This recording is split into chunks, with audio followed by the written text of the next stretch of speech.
Today's results, of course, with Manchester United, Tottenham falling to 3 defeats in a row, and also people we're going to be touching on Saturday's results as well. Of course, West Ham getting a big win. We've got Lawless in the building. Arsenal getting a big win as well, away at Brentford, which was needed.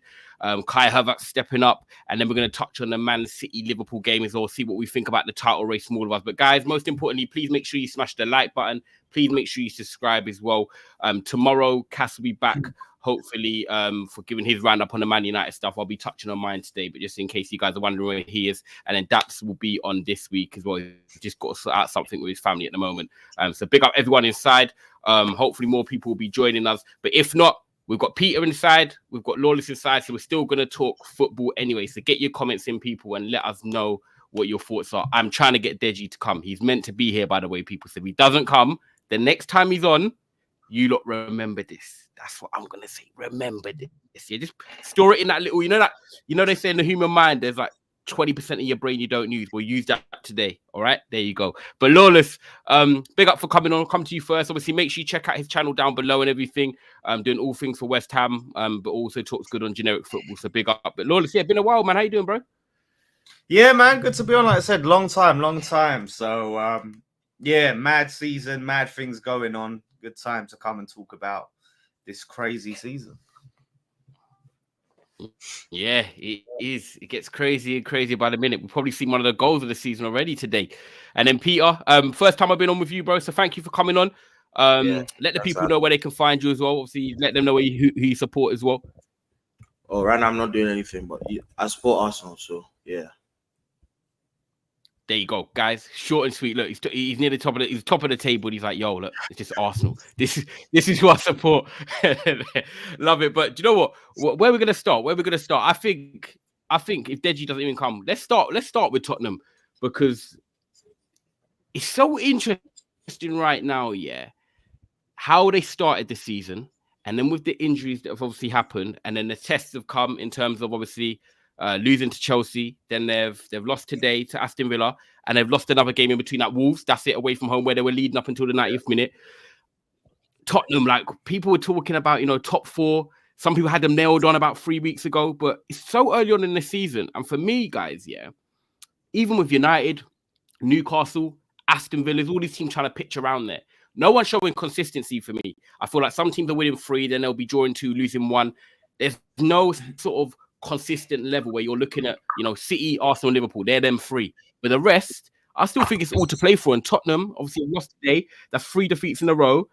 How do you think they're dealing with this down at the moment? Because they're going through a sticky phase where they're still playing their good football, but at the end of the day, results is what people look at the end of the week. Yes, it's tough. The squad depth obviously ain't there, and the injuries are a killer. And then you obviously got that clown Romero who didn't help things, get himself sent off, and that.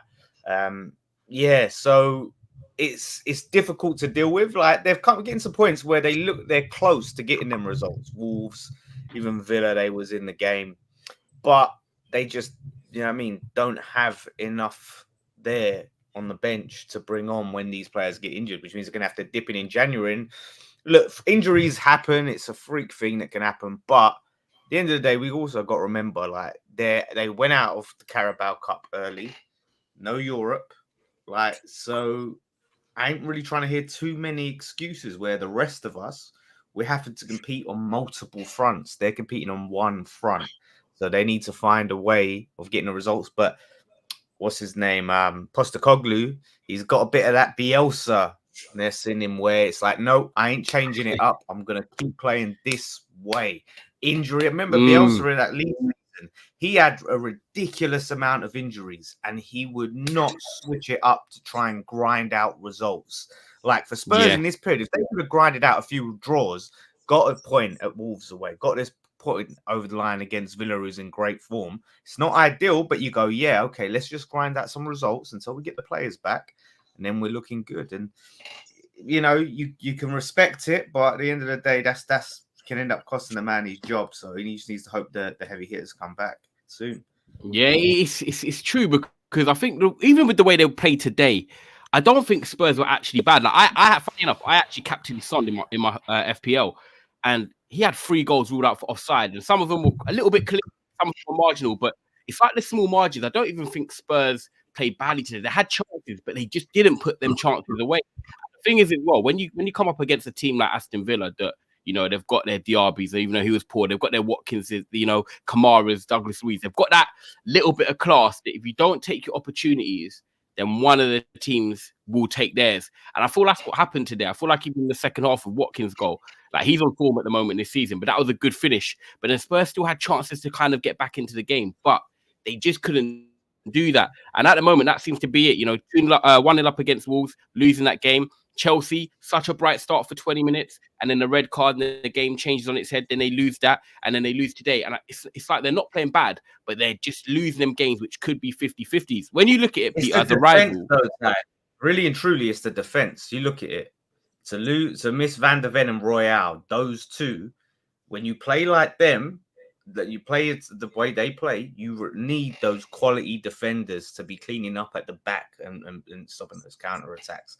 And to have the back line that they're having to put out, that's going to be their Achilles heel. Like the drop off from those two to the centre backs are putting out with Royale and Davis is huge. So I think that's their biggest problem, is the depth in defence, and that's what they're going to have to fix up. Yeah, 100%, especially with January. One day, if they actually are going to spend in and dig in. Peter, how do you see it? When you, obviously not looking at it from your Arsenal side of it, when you look at Spurs in general, how do you think the manager overcomes the challenges he's got at the moment? Would you be changing something in the setup, or is it just keep playing the way you are, and the chances you missed today, for example, against Aston Villa, on another day, they go in? The thing is, I don't even think they played that bad today, honestly. Like from objective, I think they were okay. Like the back line, I was more impressed with the back line than like when you hear the names, like they're playing a centre back pairing of Davies and Royale, and actually it was actually not that bad. Like for most of the game, like I didn't watch the whole game because I didn't watch the first half, but from the highlights I saw, they could have easily been up like 3-0, 4-0 in the first half. So about like the way they played at first, Van der Ven was too crucial to that to continue playing like that, in my opinion. Like I think he's going to have to change up something, but I doubt he will. From everything we've seen, I doubt he will. So yeah. Yeah, fair enough. Big up Ches for coming in. What are you saying, bro? You all good? Oh, can you hear me? Yeah, my thing's playing up. What's everyone saying? Though? Oh, there you go. Yeah. Back in. You're back in. Yeah, what are you saying, though? You all good? A little bit. Obviously, I'm not looking forward to talking about my club, but you get it. Like, it's always... I know. It's got to be done, bro. I can't lie. It's got to be done. But do you know what? The good thing is for you at the moment, we're touching on the Tottenham game. Did you watch that? I didn't watch it, bro. I can't lie. I was in Bristol Village. I didn't watch it, but I heard you, man, lost again. Can't lie. 3 losses on the bounce. You know what the saddest thing is as well, though? Coming. You know what the saddest thing is? Deji's coming. I'm just trying to sort out the overlays while you're here, because you've come in and then Deji's coming at the same time. So I'm just trying to bring it all up. This guy. Bear with me. Yeah, man. I know Deji's here, coming at perfect timing. He's in. Yeah, let me lay this out. But yeah, what's it called? That you can land your point. It's cool. You talk on what you're saying. I'll just sort out this stuff while you're doing it. Nah, I was going to say to Spurs fans, bro, they've lost 3 games in the bounce. You know, they're still 10 points in front of us. Do you know that? They're still 10 points. These men can lose another 2 games and we still won't be in front of them. Respect. That's how crap we are. So the position they're in, I think they're on what? 26 points? 26 points. So not even that far off it. That's how mad the league's been this season. So even though, they've lost. But having said that, you've got Man City next, and that's looking like another loss because they need to bounce back in it. So it could get peak for Spurs. Yeah, you hear now, Deji? It's It's true. Des, My you brother, here now, sorry, man. You know what? We started the show. People asking where you are. Now that's blessed, man. Big up for jumping on. But bro, give us your thoughts on this Tottenham, because there's two ways of looking at it. You've obviously lost 3 in a row, but then on the flip side, your performances haven't been that bad. You lost at Wolves, 1-0 up to the 90th minute. You then go into the Chelsea game, start well, the red card and everything. We understand that's football, it changes things. And then today, Son, 3 offside goals. I actually thought you played quite well, despite even having four fullbacks in your team. But at the end of the day, at the top level, if you don't take your chances, teams around you, like the Aston Villas of Watkins, Kamara, Douglas Luiz, Bailey, and stuff like that, they will take their chance. And that's what they did today, bro. Yeah, bro. I think we got to take a little step back. And let me just quickly, I'm going to do a little 2-minute just to kind of set the context for my club, Tottenham Hotspur. At the beginning of the season, after the 4 years we've been through, ask any Tottenham fan, we just wanted to play football. We just wanted to give a good account of ourselves. None of this sitting back and turning into marathon runners, like the steeplechase and getting little water bottles on the pitch because we're not touching the ball. We wanted to have ball possession. We wanted to play attractive football, sexy football, creative football. Have we done that? Yes, we have. What Postecoglou showed you today is that actually he's a legit manager. Let's not get it twisted. We had to play Emerson Royale at centre-back. We had to play Brian Gill. We had to bring in Lo Celso in our midfield. That dirty guy, Matty Cash, comes in and tries to break my brother's toe in Bentancur. And we were still popping Aston Villa off the park. Aston Villa snuck and got a lucky win. But there is no Villa fan that can go out there and shake their bum violently like their team did something. Their team did nothing today. They were rubbish. So for me, the only thing is, you got to look at the Tottenham's last 3 games. The Chelsea game was a madness. It was a series of unfortunate events. The game plan pretty much worked at Wolves, and in the 90th minute, it just went left. Today, we were sourcing. We just couldn't put the ball in the back of the net, or we were just marginally offside. And that's with a team missing 10 players, 10 first team players missing from the squad. So for me, I'm not even getting upset right now because it is what it is. Ange Postecoglou is having to work with what he's got. And for me, from what I saw again, I expected Tottenham to lose 3 or 4-0 today. And in the first half, it could have easily been 7. No, real talk. If you look at how Villa's been playing, how they've been sourcing, how Douglas Luiz has been threading balls, Ollie Watkins been doing bits, Diaby doing bits. I'm looking at Ben Davis and Eric Dyer potentially starting. No Bissouma, no Sarr, no Madders in the midfield. Come on, bro. It was looking long.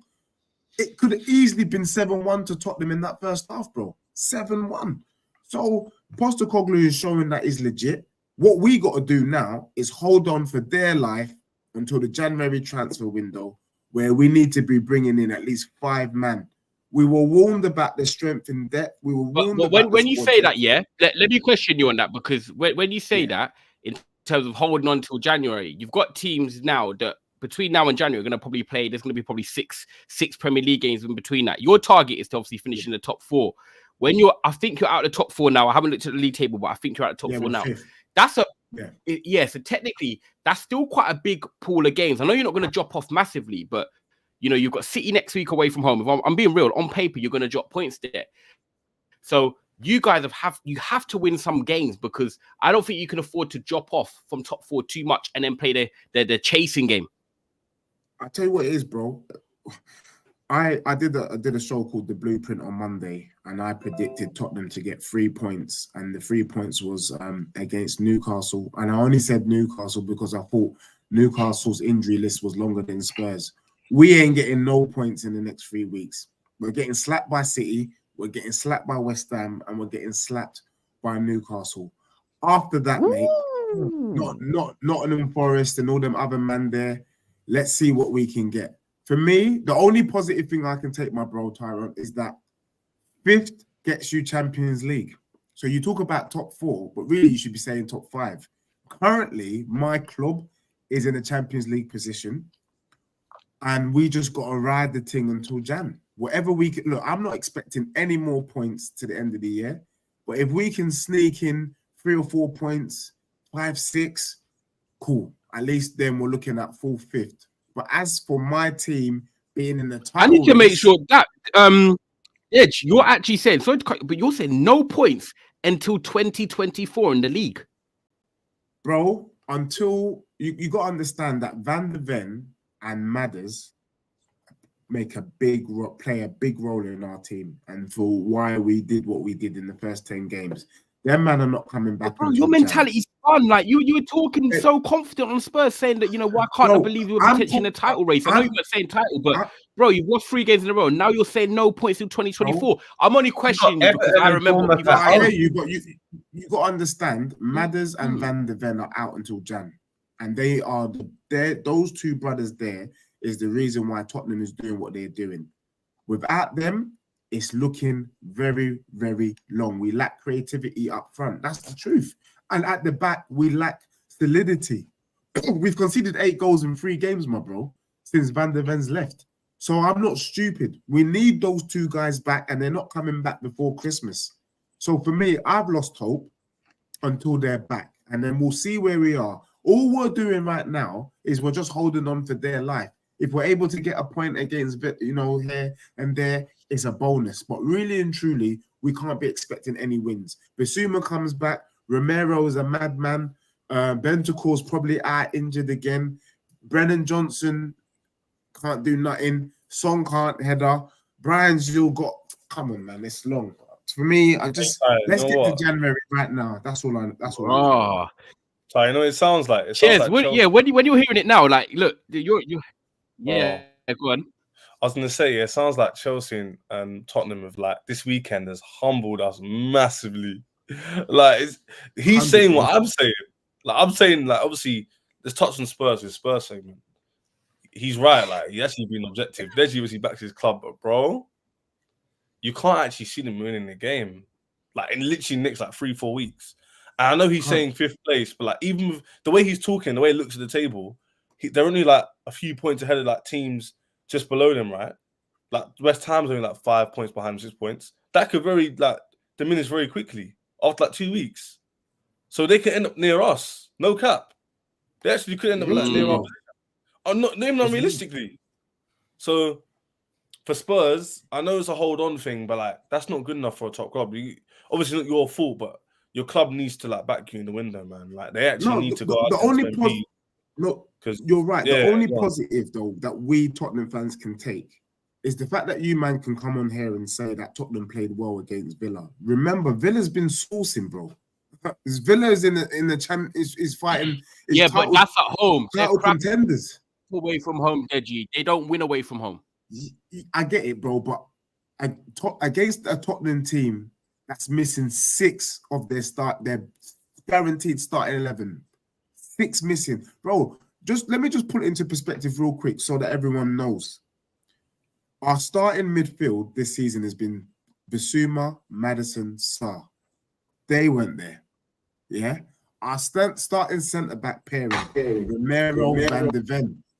They weren't there. Yeah.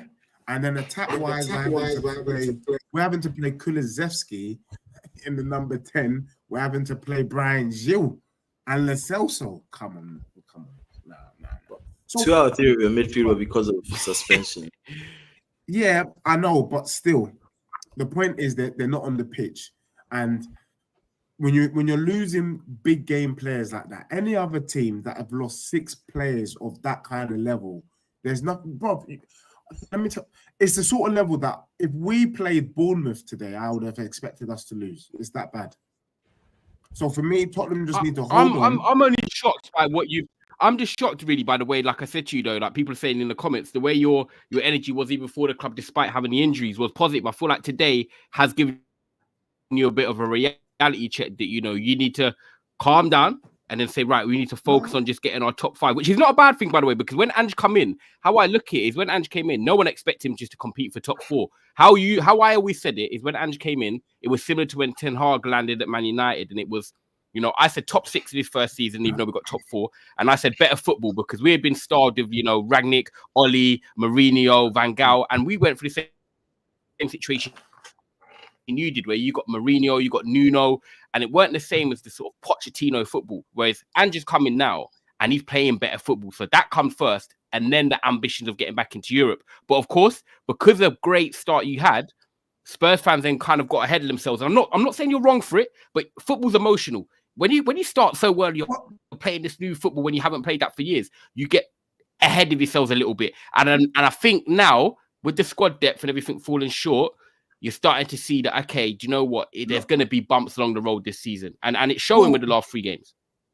We knew there was going to be bumps, but I don't think Tottenham fans got ahead of themselves. The truth of the matter is, and you know, bro, if we have our first 11, we would take any team. If we had our first 11, Madders, Van der Ven, I'll be telling you on this show right now, would slap up City next week. Slap them, ready. Oh my days. We would have slapped them up. But we don't have our full team. So the only reason why man's been humbled, I hear what my brother's saying as well about Chelsea. Chelsea, we know that they just haven't found the right system to start cooking. We thought they were cooking, but they're not really cooking because they got slapped up by Newcastle on the weekend. Tottenham's reason for the 3 defeats is not because Orange Ball isn't working. It's not because all of a sudden there's bumps in the road. The bump in the road is we got no players. That's the bump. Anyone that has no players, I hear it. But all teams are going to have their challenges. But I think, for example, look, you just said even if you had your full team, you think you go to City and just bop the jawless. When you're hearing that, it's not matching up. Bro, I've had Arsenal fans DM. I was going to say I bugged out. No, I was going to say to Lawless, sorry, my internet's bugging up today, so I apologize for it. But I was going to say, Lawless, it's not really adding up with the if we had a full team, we go to City and just bop them. This is where I'm trying to say Spurs fans need to find the medium ground. Wouldn't you agree?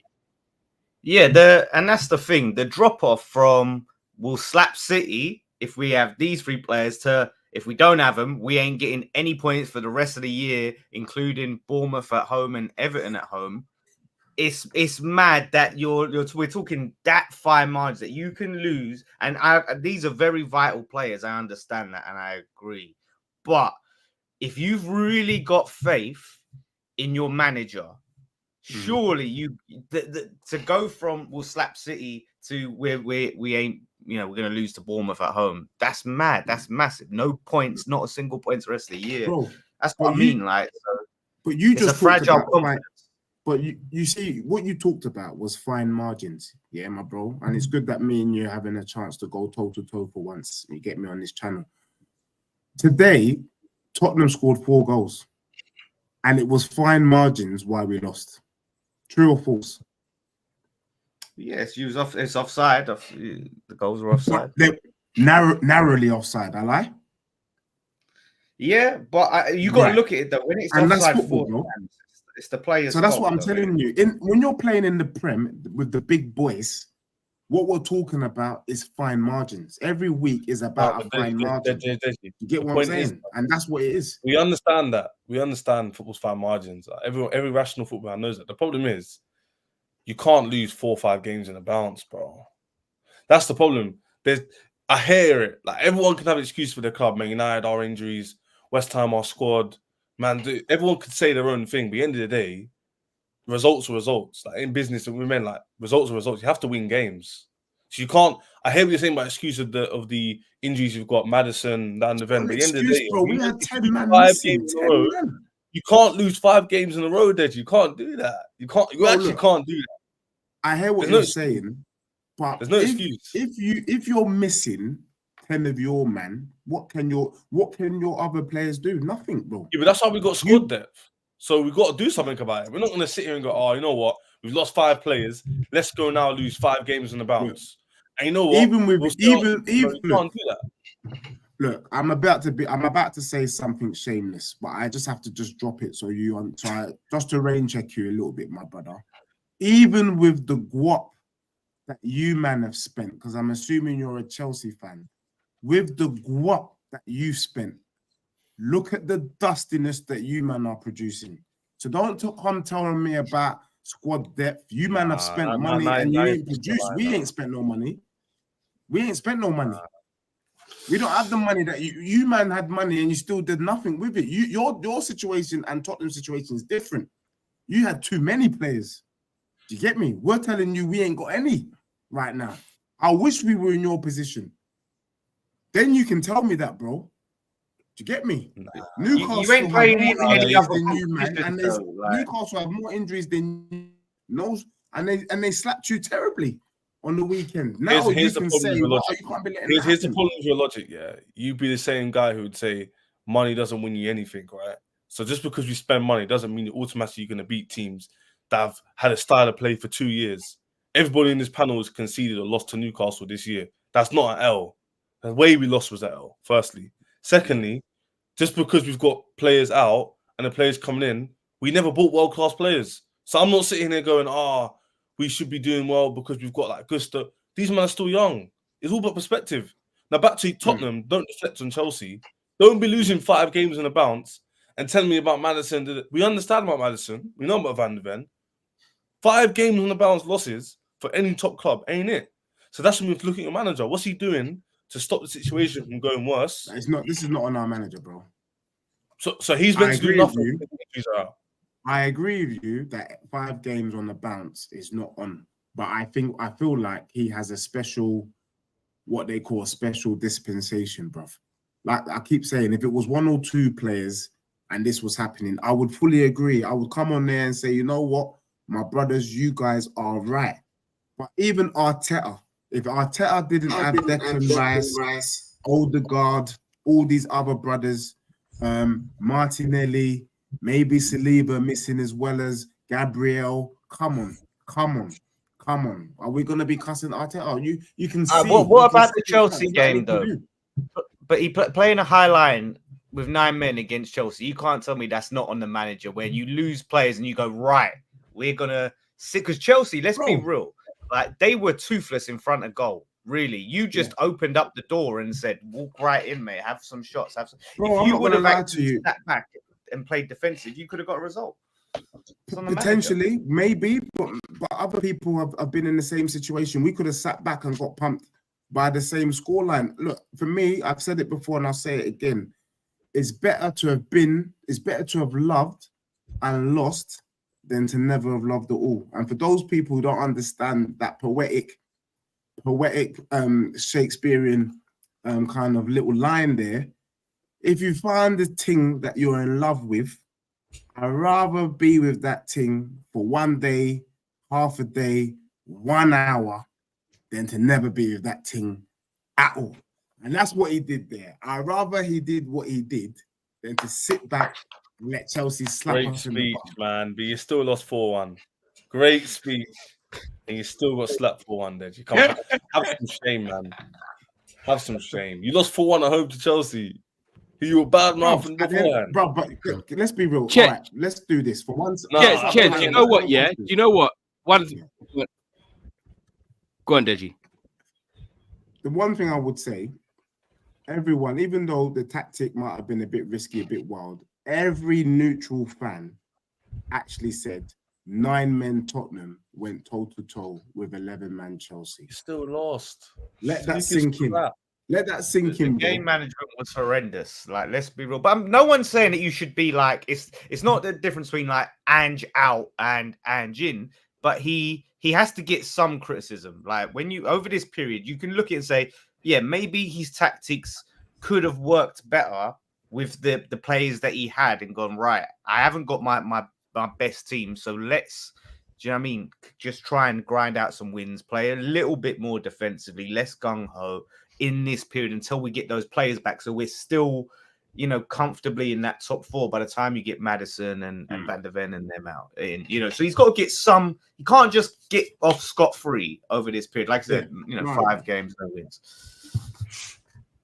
Where do we think that when we look at Tottenham now and where they're trying to get them, say the top 5 as Deji calls it, Peter, do you think come the end of the season Spurs will be in the top 5? And I'm not trying to say let's judge them now because they lost 3 games in a row. As a collective, you see them in their good parts this season so far with players in, and you see them struggle when the players are out. But when it comes to May, do you expect them to be in the top 5, Peter? I actually can't tell because I think the top 3 is nailed on. like the top 3 teams are not going to change regardless. But the 4th and 5th spot can go to any of like 4 teams. Yeah, and the thing is, like I've been saying the whole time, like players like Maddison have always had an injury history. Like they've never played a full season fit. So like you could tell that he was going to get injured at some point. And when you watch the way they play, you can tell that he was influential to their attack. Like from this game, I don't really think Maddison playing changes anything. I don't think they lost because Maddison wasn't there. Like they created more than enough chances to win the game. Mm-hmm. So I really don't know who's gonna get the 4th or 5th spot. Yeah, it is still open, 100%. Guys, can you make sure you smash the like button, please, if you haven't done already? Michael Johnson in the super chats as well. He says 78% chance of a 5th place finish for the Premier League side. I think it works with like coefficient. I think there's a certain amount of English teams that have to go deeper into Europe then to activate that spot. A bit like how I think there's two countries that get it: England, Germany, England, France, for example, last year. But England have been in the top 3 in the last 3 years. So fingers crossed, obviously, because I'm a Man United fan, and that might be that way that we need that as well. But guys, make sure you smash the like and also check out Lawless and Deji's channel down below as well in the description. So big up for that. Cheers. Before we come on to Man United and a bit of West Ham as well. Chelsea, I suppose if we're speaking on the Tottenham side of things, it'll be good to hear what you've got to say about Chelsea, because if I'm honest with you, I watched the second half. I didn't watch all the game, but that was a team for me that missed Poch on the sidelines. As weird as it sounds, I feel like you missed Poch not being on the sidelines. I think mentally you guys lost yourselves, like kicking the ball away. The yellow card fouls, like when you pull a shirt. Reece James obviously getting sent off. It was just one of them games where I was like, this was not the Chelsea I've seen this season. It was just one of them games. You turned up to St. James's against an injury hit Newcastle as well, but they just wanted it. They kept going. They knew what they were doing with their plan. And it just looked like a team that was organized versus a team that was not. Is it one off for you? Do you feel like, do you know what? I'm allowing this one game and we're gonna bounce back. We've got Brighton at home next week, then United after that, and then your fixtures get easier? Or are you looking at that game thinking, maybe I should be concerned?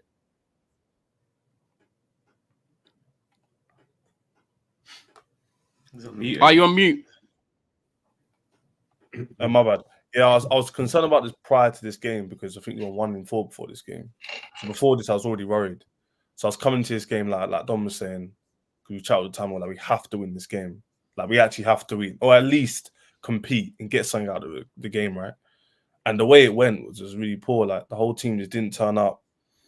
I could say it's an anomaly in terms of we haven't performed that badly the whole season. I don't think anybody's panel can say it looked that bad. But then again, it was like an exacerbation of what I've seen throughout the whole season. So it's things I've seen, but worse.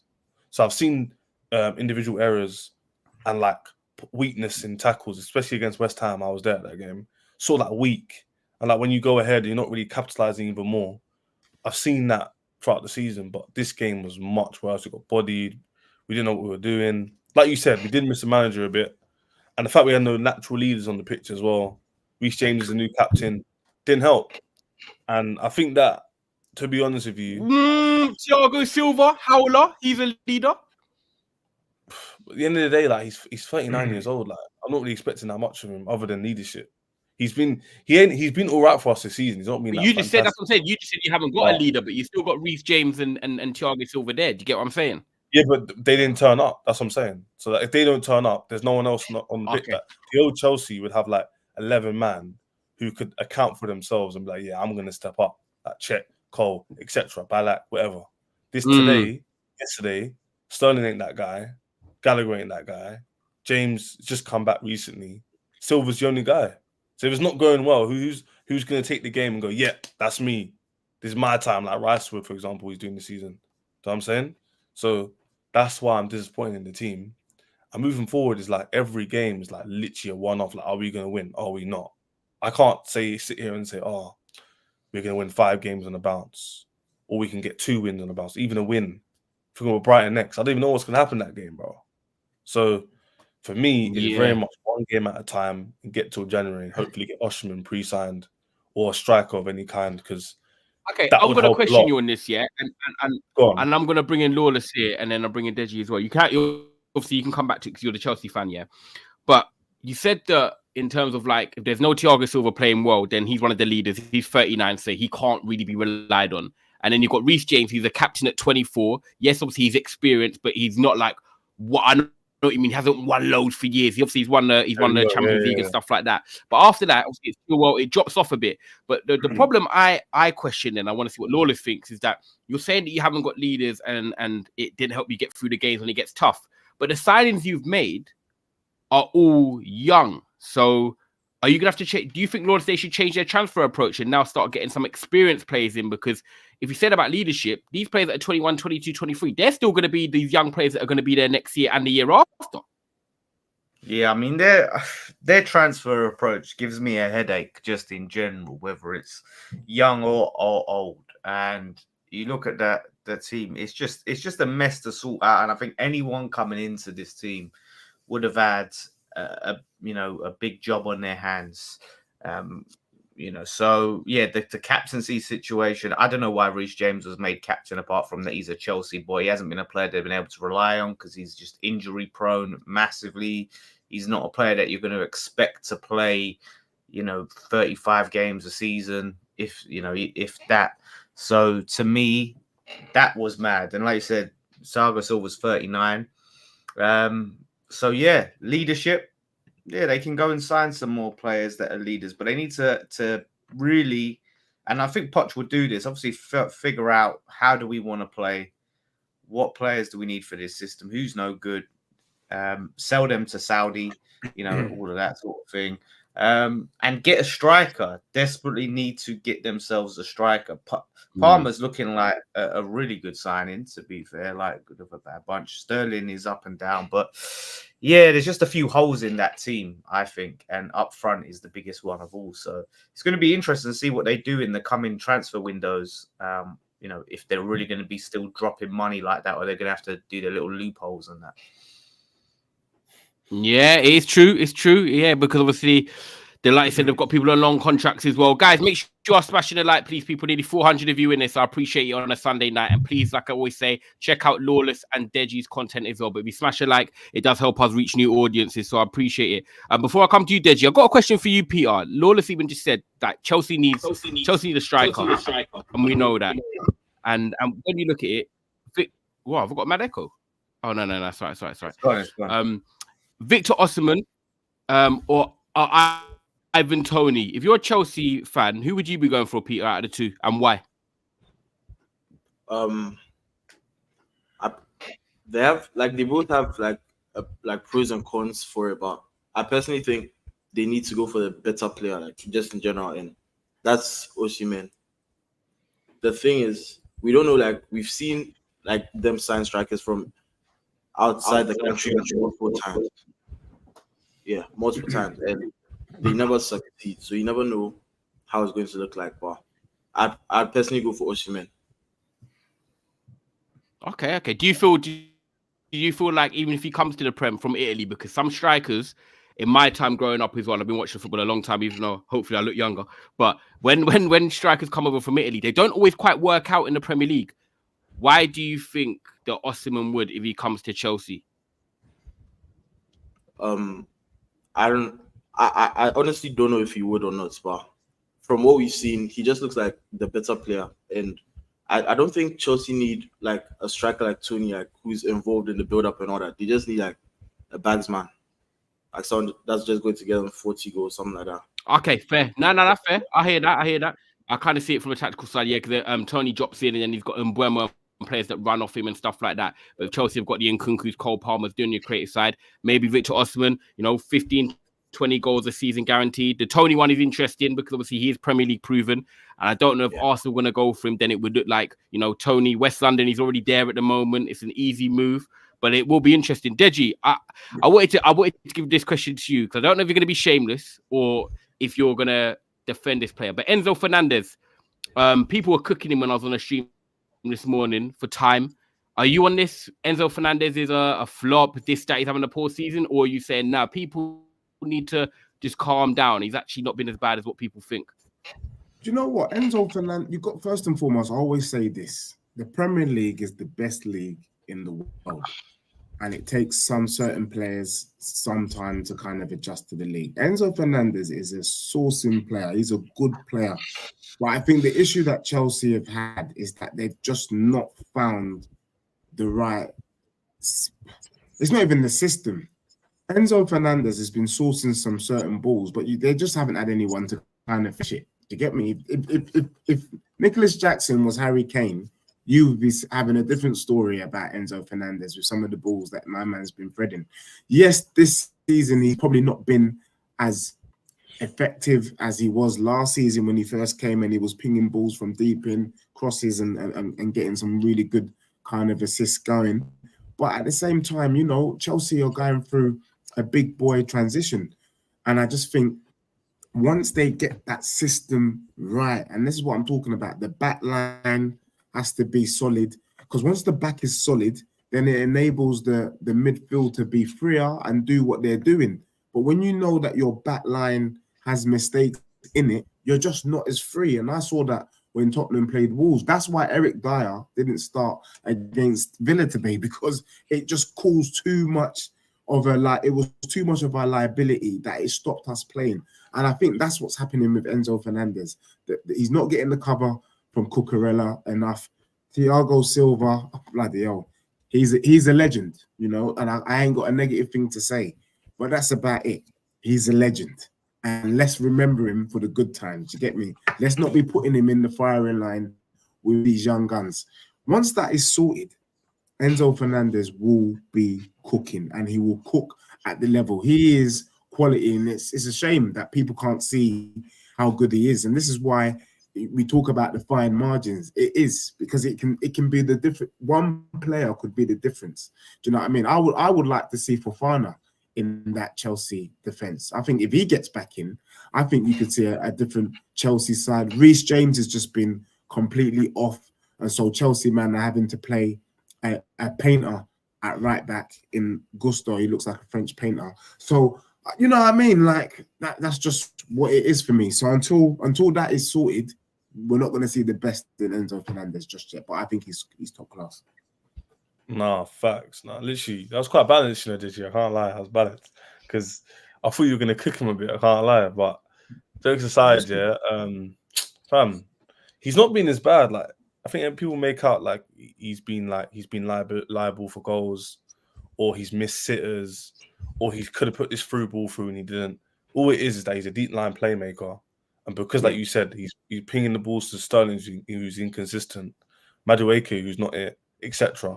He's not getting the proceeds and the flowers, isn't it? Like the assists or the re-assists. That's just what it is. If cliche, you have a better team functioning. If he goes into Arsenal's team, he'll be looking completely different. If he played that 8 next to Rice and Odegaard, it would be saying, what a baller, what a purchase. So people just need to have a little more perspective and watch the game and not be easy to click. But at the same time, Ty, as you already know, because you're back, shout out Ty. What happens is when you lose games over and over again, people start to focus more on why it happens. So people start going, oh, so Sterling's inconsistent, but he still scores a bit. Jackson's still got 6 goals. Where could we go next? Caicedo, he's not done bad. Enzo, cool. He ain't contributing no goals or assists, so he must be a bum, and he must be the reason why you're 10th. That's not how football works, isn't it? So his underlying numbers are decent. He can improve, but just like the whole team. If the team was doing well and he wasn't, different conversation. But the whole team's playing poorly. So I don't know why we're singling out one guy because his name's Enzo, is flashy. You know what I'm saying? It's too easy, but that's just football, innit? But he's not been bad, and like the whole team, they can improve. Simple as that. I mean, if Chelsea fans are moaning, I think he'll come good. I think he'll come good. It's been his first year in the Premier. Yeah, real talk. I'll take him at United as well. I'll take him all day. You know when people forget, our players are bare young. They're not like 25 young. They're like 22, like around my age, like 22, 23 years old. That's very young for footballer to come in. I'm not making excuses. My team's dusted, now I accept it. But for people to expect Enzo to be like the best midfielder in the league straight away with a team that's not functioning, I may add, that's harsh, isn't it? Because Declan Rice is performing well in a team that's functioning. So, and they haven't improved as a team, so we can blame him for that. That's not his fault. He's doing his job, right? So if Enzo was doing his job, he still would only have 9 wins in the year. That's not his fault. But yeah, it is what it is. And do you know what? Do you know what it is, Chez, as well? Yeah, it's quite interesting because I always look at Enzo as a bit like Modric. And I don't know if he was on the stream when I said it last week, but I said that people look at GA too much. I'm not really a stats player. I look at players like what I think I see them on the eye and what they're good at. And when I see Enzo, he's not a number 6 and he's not a number 10. So for me, he's always going to do what Modric did at Spurs. And Dej, you'll remember this, but they do the pass before the pass. So he will never get the assist. He'll give it to the person that maybe gets the assist or slices it through. But at the end of the day, I feel like with Enzo, he does a bit of everything.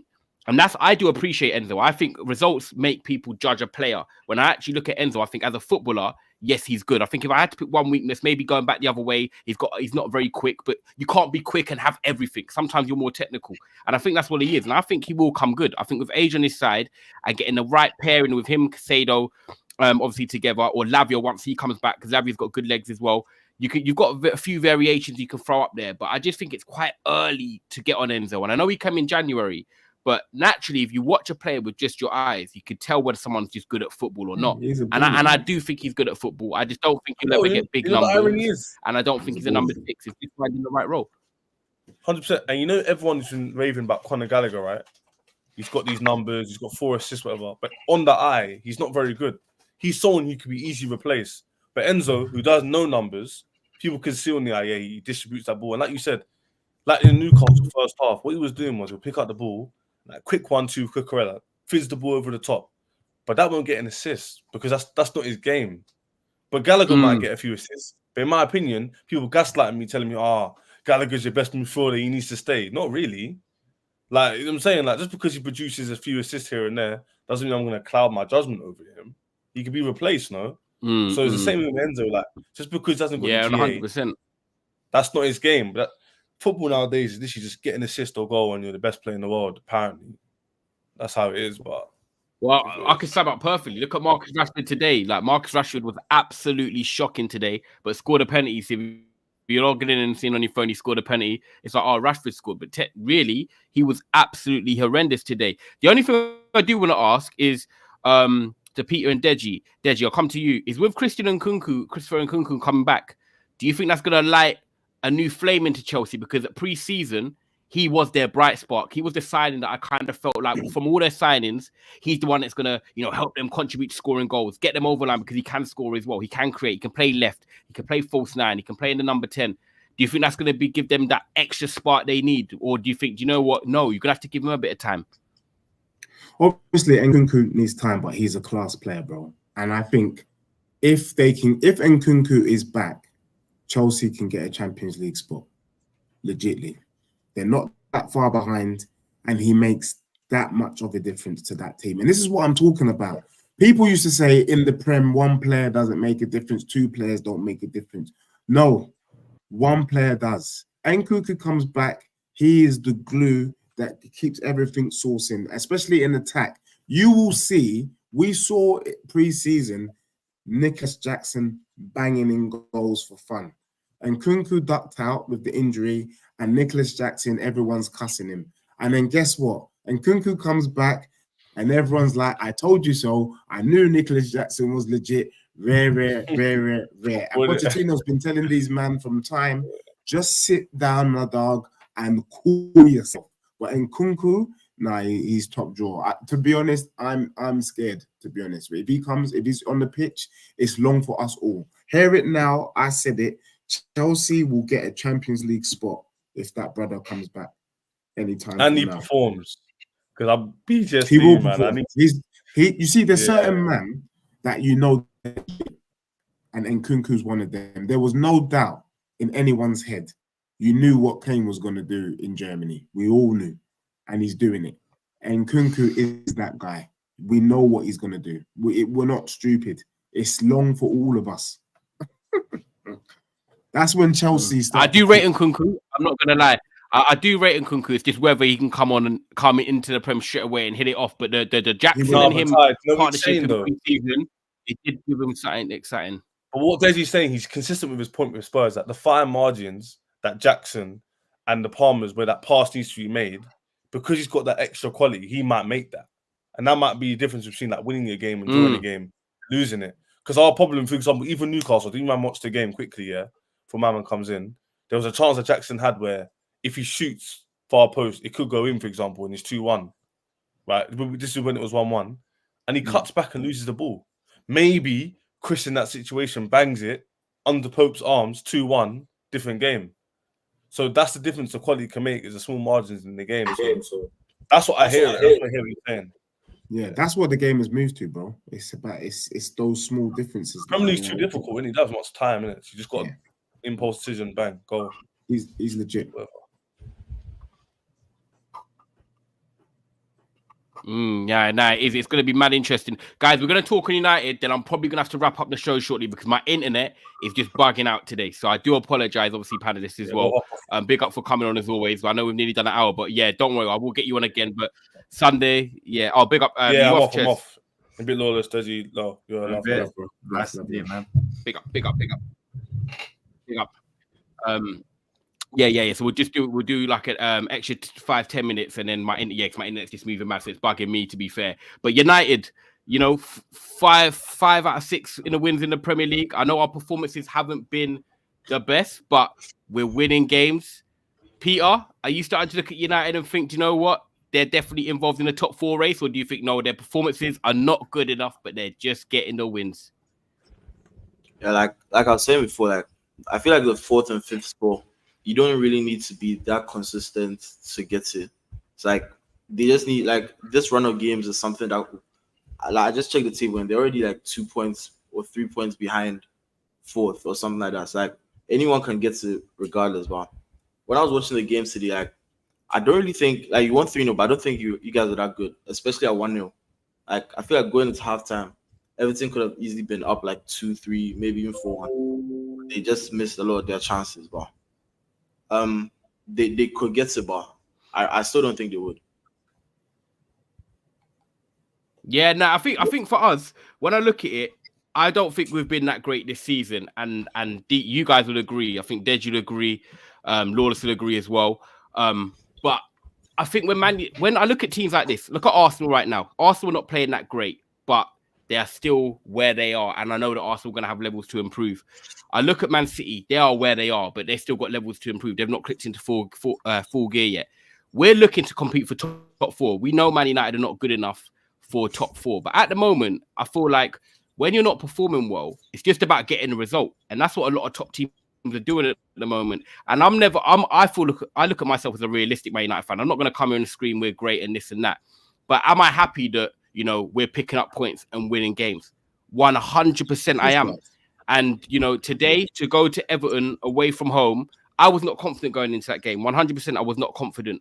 But Eric Ten Hag today, I was so glad when I saw that team. I saw Kobe Mainu, who for me is going to be a great player. I've known him from obviously the youth side as well. But he came into that team today, right? And he played like he was the most experienced player on the pitch. He was calm. He was composed. He played the ball at his own pace. He was, he was getting tackles, flying across the blocking shots. And I think for an 18-year-old to come in and do that, I was like, do you know what? Fair play to him, because we all know going to Goodison Park when they've just had a ban, or lost the points, you're thinking hostile atmosphere, half on a Sunday. It could be like a bit of a hard place to go into. But he played very, very mature today. And then my guy Martial, everyone knows I love Martial, but he's not had a minute this season, even though he's not been injured. And he comes in today, wins the penalty, and scores a key goal to seal it off. So in terms of like performance and the win, the performance is okay, but the win was our biggest win this season. We haven't beat a team, I think, by more than 1 goal this year. So after the international break, it's something positive, man. And I do feel like with Kobe Mainu, I do have to give him a big shout out, because I think it's definitely something to build on. And confidence-wise, with our attack not scoring, Rashford scored, Garnacho scored, and Martial scored. So that's the whole front three. So really, for Man United fans, if you're watching in the comments, it's been a good day at the office. Would you, man, agree, Lawless? Yes, it's a good result. Take nothing away. You can't, beating Everton. Then it was a very interesting one. Obviously, everyone was looking to see if they would galvanize. I think the goal, which was world class, just took the sting out of them. Just dampened their spirits, just killed them off before they was able to really build up that atmosphere. But I'm still not convinced on Man United. Like when you say, of course, you're in the top 4 race because of how tight the points are, and you could if you get that run going. But I'm still not fully convinced. I still need to see that consistency. I still need to see. You talked about the players getting on the goals, Garnacho, Rashford, and Martial. These are players we just aren't seeing consistency from. Obviously, Rashford's was a penalty. Yeah, you got to get in the back of the net at the end of the day, but like they need to step up and have quality game after quality game after quality game. And you just feels like with Man United. I mean, who you got next? That's gonna be a key Newcastle, 8:00. Yeah, so you got Galatasaray away in the Champions League, and then Newcastle. So say you lose to Galatasaray or draw whatever and lose to Newcastle, all of a sudden the perspective changes on Man United. It goes from, we can look at the positives, even though they're different. Like you can take positive and go, yeah, they're difficult games. But if you was to actually come out of those games, even if you say, Drew, I'm not sure what if you need to win against Galatasaray, draw is enough. But say you drew Galatasaray away and you won against Newcastle. Yeah, then you come out completely positive.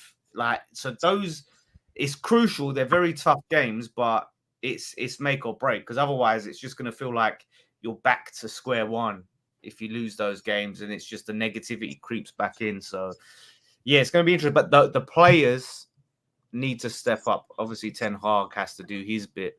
But now they've got this result, 3-0. What can you do next? Kick on. Martial, step up. Rashford, step up. Garnacho, all of them players need to step up. The midfield. I don't know what's going on with that guy. That's a baffling. I think he might be injured for a few weeks. Yeah, that's not really worked out, to be fair. But I do hear you, because I feel like it's a bit like how Chelsea had their situation where they get a good result and then they go and lose to Brentford at home a few weeks ago, and then they get a good result against City and look like they might win the game, and then they go and lose to Newcastle. Man United are going into a big week now. Galatasaray away is not going to be easy. Wednesday, 5:30, early kickoff. We know that. And then Newcastle going to St James's 8:00 at night on a Saturday. I'm already dreading that. So if we flip it around and I try and be confident and we won 2, like you said, Lawless, there would be 2 wins that I feel like actually changed the mentality of the team. Because I feel like beating Everton away, it's like, okay, you could beat Everton away. But Galatasaray and Newcastle, that's a mentally, you'll be like, they're 2 serious wins, and now we could really kick on. So I do think it's interesting. I think I'm going into every Man United game at the moment thinking I don't know what Man United is going to turn up. And that's the tricky part of it. I've got to kind of take the wins when I can. What are your thoughts, Deji? Because today, did you probably see the best overhead kick you've seen in Premier League history? Yeah, I mean, I still think Rooney one might just edge it because it was against Man City and Garnacho, but it was a class overhead kick. Any overhead kick is world class. I mean, it just reminds us of the great Pele, may his soul rest in peace. Going back to what you were saying about Manchester United, I can't help but think if it walks like a duck and talks like a duck, then it's a duck. And what I mean by that is that you guys have been playing quite poor. And I don't think it's a sign. I agree with Lawless. I don't think it's a sign. It's necessarily a good thing. I think it's a matter of time before the wheels fall off with this Manchester United team, because something still doesn't look right. Yeah, you're getting the results. And I think, like you said, I think this week is a big week. The reason why you're scared, Ty, is because though you're getting the results, your team has just been lucky. When Arsenal fans talk about the fact that they've been getting results. Not lucky, but we're not playing well. Yeah, well, if you're not playing well and you win, I think there's a bit of luck there, But what I'm trying to say is, you haven't been playing well. You've been getting results. But I think there's going to be a time where that kind of luck runs out. And so Manchester United won't be getting Champions League football from what I can see. They're just not good enough unless you do some major work. It's not the same menu of last season. Something's off. The only positive thing, though, is you're now being forced to bring in some of your youth. And I've been an advocate for the academy and youth. Why are we buying all of the players when we have fantastic young ballers in the academies, real ballers? And the kid that you brought on today, Kobe, what a player. And let us see more of that. You get me? You guys were the ones leading us. You brought in the Scholes and the Becks and all of these men from your academy, and then you stopped. You know, so seeing him today is fantastic. I don't know why you let Elanga go. That was stupid. But hey, what do I know? But I agree. Let's not get carried away about United right now. Top 8, definitely. Top 6, definitely. I'm not sure about top 5. Do you know what? Yeah, I would like, I don't think our performances have been great. But I think at the end of the day, if we haven't been great and we've had a lot of the injuries we've had as well, I think from last year, I said we overachieved. I didn't think we'd get top 4. We did. We won a trophy last year. Naturally, fans would then think that you're expected to then do better. But I said to Man United fans, I don't think that we would do better because Liverpool and the Chelseas and the Tottenhams and that will make it more competitive for top 4 this year, and the Newcastles. For me, if we're getting we've won the 5 out of our last 6, I think we're the most informed team. Yeah, our performances haven't been great, but the fact that we're still able to grind them out and get them results is also a compliment. Luke Shaw came back in today. He was very solid after being 3 months out. Like I said, Marsh hasn't played a minute basically. He comes in and scores. Bruno Fernandes, as much as people get on him for his captaincy, and I'm not the biggest fan of Bruno Fernandes, but giving Rashford the ball to say, right, get your confidence back, score a goal, he actually scores it. It was a few ticks in the boxes. And I do think, like Lawless said, this is kind of a week that can turn our season, because if we go to Galatasaray and win and then pick up a result at Newcastle, it would be saying, this is consistent. Now, sometimes you can't always get the prettiest football. Arsenal were not playing the football that they played last year, and Peter would know that. But they're top of the table and they're still getting results. Yesterday weren't great against Brentford, but they're finding ways to win. And sometimes, Deji, we've got to do that. At the moment, you're not doing that. That's the difference. Spurs are not getting them results. We are. And we're now like 2 points behind you. So for me with Man United, I'm not getting ahead of myself because I know the football's not great and not consistent.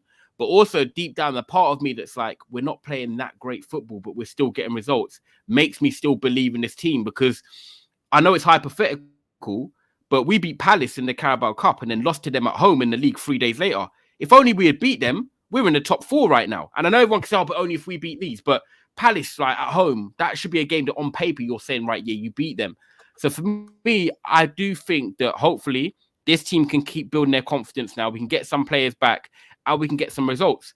I've always said, I've been on streams of Rants and all the guys, loads of people are Ten Hag out, and I'm basically the only one on the stream that's like still supporting Ten Hag. And I'm not doing this Ten Hag in, Ten Hag out business. I'm a big man. I don't need to do all that childish stuff. However, am I still supporting the manager and believe that he can turn it around? Yes, I still do for now. So I'm going to stand by him and I'm going to see what he can do between now and January and then go from there. But I don't think it's doom and gloom at Manchester where you're saying like top 8. You're saying it so confidently, like Tottenham, Villa, Newcastle and everyone else is being consistent. Deji, no one is really being consistent out there. Yeah, but we're just playing, you said something. I'm like you. I don't really do the stats. I just use my eyes. And I can't see you beating Villa. Do you think your team can beat Villa?